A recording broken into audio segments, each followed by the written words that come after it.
rescue teams search through the night at a lake in Solihull after a group of children fall through the ice.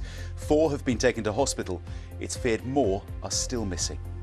Snow in southeast England brings roads and airports to a halt. Drivers are being warned to travel only if it's absolutely essential. But it's not just the Midlands where these icy conditions have been causing problems. Heavy snow and low temperatures also causing serious disruption for travellers this morning, particularly in the south of England. National Highways is urging people not to drive unless it is absolutely essential, while Stansted and Gatwick airports have had to suspend all flights. Met Office yellow warnings are in place across many parts of the UK, with temperatures expected to remain well below freezing, as Aruna Iyengar reports. If strikes and the cost of fuel wasn't enough, there's a new challenge this winter. Snow, ice and fog affecting roads right across the UK. Kent bore the brunt last night. This was the M20. And the going was slow on the M21, with large tree branches falling into the carriageway. Around London, parts of the M25 came to a standstill. National Highways urged drivers in the southeast not to travel unless it was essential. 10 centimetres of snow was forecast for the region. And in Cornwall, people were advised against all but essential travel. Looking to this week, the AA says driving conditions are treacherous and that drivers need to adapt to winter conditions. It gave this advice.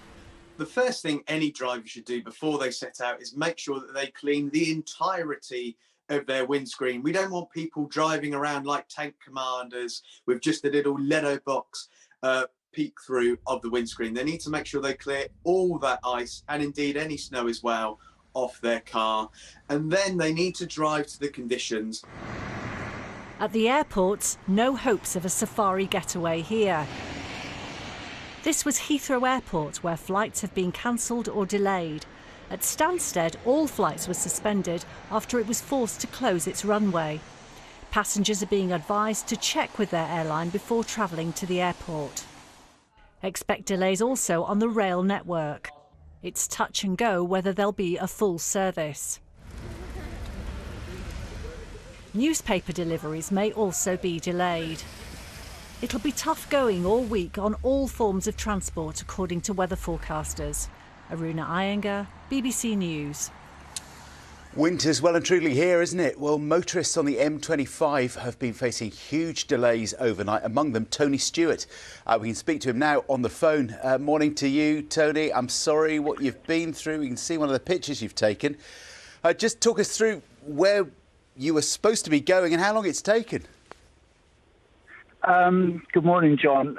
Well, I was supposed to drive in home from a place called Aspley Guys near Milton Keynes after spending the day there.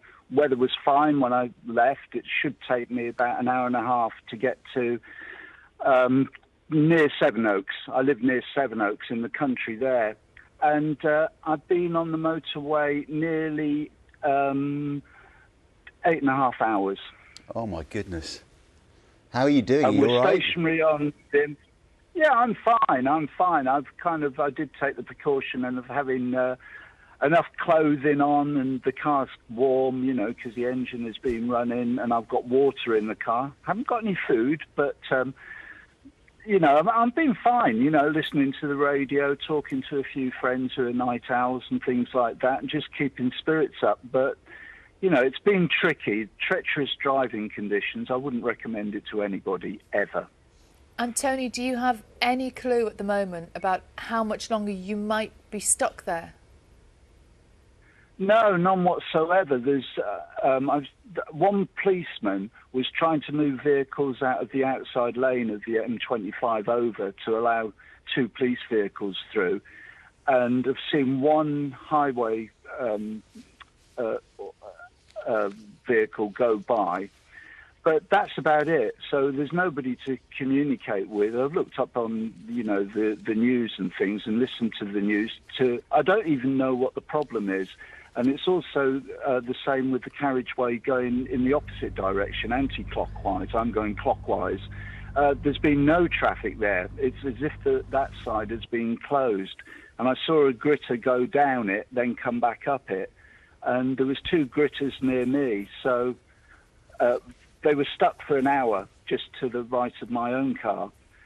So I haven't got a clue, and I don't know what's caused the problem.